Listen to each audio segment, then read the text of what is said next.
ఇప్పుడు మనం సొరకాయ కూర వండుకుందాం. నేను లాత సొరకాయ తీసుకున్నా. 1 స్పూన్ ఉల్లిగడ్డ, కరివేపాకు, పచ్చిమిర్చి, ఉప్పు తగినంత, ఫ్రెష్గా ఇప్పుడే దంచుకున్న అల్లం వెల్లిగడ్డ, కొంచెం పసుపు.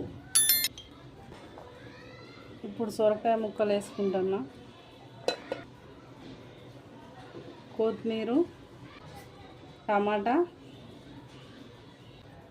ఇది ఇప్పుడు గ్యాస్ మీద పెట్టుకుందాం. స్టవ్ మీద పెట్టుకుంటున్నా. మూత పెట్టుకున్నా. ఒక 2 నిమిషాలు పెద్దగా పెడదాం, తర్వాత సిమ్ చేసుకుందాం.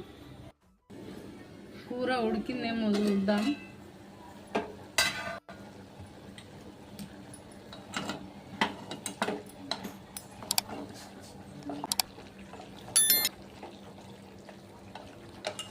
కొంచెం నేను పాలు వేసుకుంటున్నా. సొరకాయ కూరలో పాలు వేసుకుంటే చాలా కమ్మగా ఉంటుంది. మీ టేస్ట్కు సరిపోను.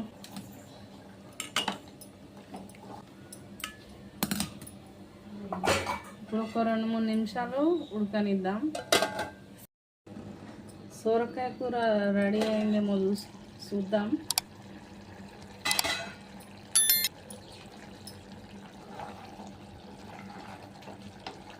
సొరకాయ కూర రెడీ అయింది. కొంచెం కొత్తిమీర వేసుకొని స్టవ్ ఆఫ్ చేద్దాం.